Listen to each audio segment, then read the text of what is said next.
St. Paul's. So we're going to do a quick walkthrough of how we're going to do public worship so you know what to expect when you get here. So you'll enter the narthex here. There will be people here smiling, probably under a mask, to greet you. Normally, you right here, you would receive a bulletin from one of our ushers. One of the things that we're doing is we're not printing our bulletins right now. So if you want a bulletin, we recommend it. Go to our website, splco.org, and download it. Or you can call the office at 262-567-5001, and Heather will print one and mail it to you. So you walk in, and again, when you walk in, there's hand sanitizer right here.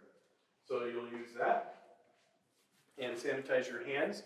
We highly recommend that you wear a mask, and we would prefer that you use your own and bring your own, but if you don't and you want a mask, there will be a supply of them here for you to use.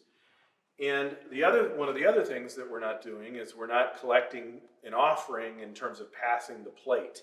So the offering will be collected simply at two locations, here or at the entrance over by the elevator. Now, I should say, given that, our preference now in terms of offerings is that you give your offerings electronically. Now, if you're not an e-giving person, that's fine. You can still put cash in the plate. You can still put a check in the plate or mail it in.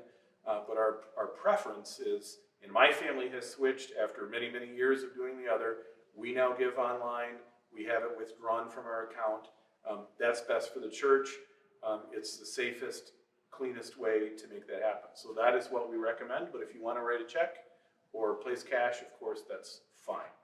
You can see here that Glenn Lydell came in and marked off all the pews, every other pew. So there's a pretty good chance that you're not going to get to sit where you always sit if you remember at St. Paul's. And like everybody else the last few months, we're just going to have to adjust. So the usher will be here, an usher will be wearing a mask, and he or she will help you. So, but let's look into the pews here. Let's say, for example, that you come in and you decide to sit about halfway back on the lectern side, that is, on the left side as you face the altar. You can see here in this aisle that it's open and that it's been marked off in 6-foot sections. So let's say, for example, you come with your family. In your family, you have 5 of you, and you occupy this whole half of the pew. Right? That means that we won't be able to sit another family of 5 right next to you. So we might be able to sit 2 on the end, but we won't be able to sit 5. And that'll be the usher's job, is to help make sure that there's safe social distance between people, and you can see that's marked out for guidelines for when you come in. So now let's talk a little bit about how we're going to do the distribution of Holy Communion. Because we're going to be distributing in the sanctuary, and for those who aren't able or can't come up to the sanctuary level, that we're also going to have people in the fellowship hall downstairs.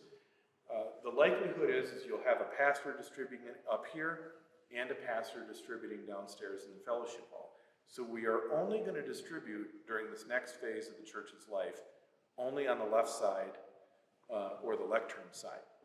So what will happen is your usher will come, and let's say you're seated here. Your usher will tell you it's time, and you'll stand back and you'll start to go forward. And his responsibility and your responsibility is to try and keep that 6-foot space between your family and the next. And walk up this way.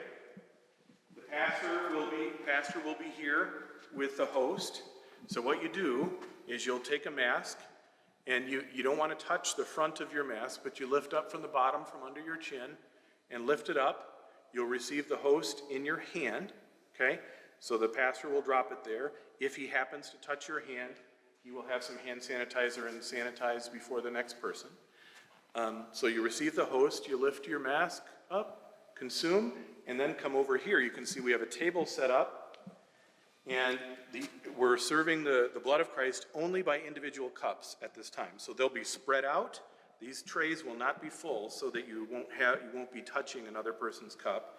So you grab a cup, Then you walk over here by the cross. You'll have your cup, grab it from underneath, lift and consume, right? You'll hear the elder or the pastor say, the blood of Christ shed for you, as we always have and always will. You place the individual cup here, and then off you go to where you were seated before by the side aisle. Same also for those of you who are going to sit on the pulpit side. Let me demonstrate. Again, because we're going to commune this side, that is the lectern side first, then we'll commune the pulpit side.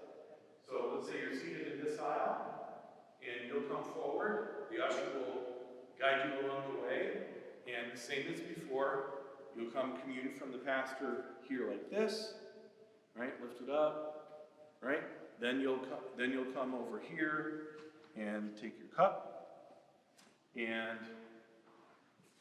commune, individual cup goes here, and then you got a little bit longer walk back to your place in the pulpit side, but we're all trying to get our steps in, so if you sit on the pulpit side, you get a few extra steps in. That's how it goes.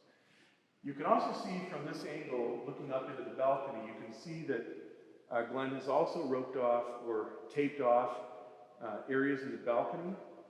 This area of the balcony on the lectern side is now occupied by video equipment and by what we're calling the pandemic choir. And so if you typically sit in this area, it's not going to be available to you, in particular on Sunday mornings at 8 and often on Saturdays at 5. So if you're typically sit up there, you're going to, for the time being, you'll need to find someplace else to sit. There are areas marked off in the rest of the choir loft if you like to sit up in the balcony.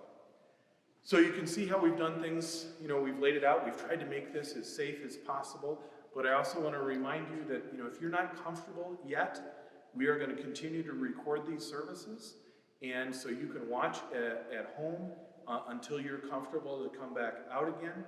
If you're really uncomfortable with the public singing and some of the potential risks that come with that, we have an area downstairs in the fellowship hall marked off for non-singing, and so you can sit there, and when it comes time for communion, a pastor will come down, he will consecrate the elements and distribute Holy Communion to you down there as well. So we're all doing risk management. We've tried to provide as safe a place as possible in a couple of different ways in our sanctuary and fellowship hall, and so God's peace to you as we all prepare to come back for worship. If you have any questions, there's a big, long document available on our website.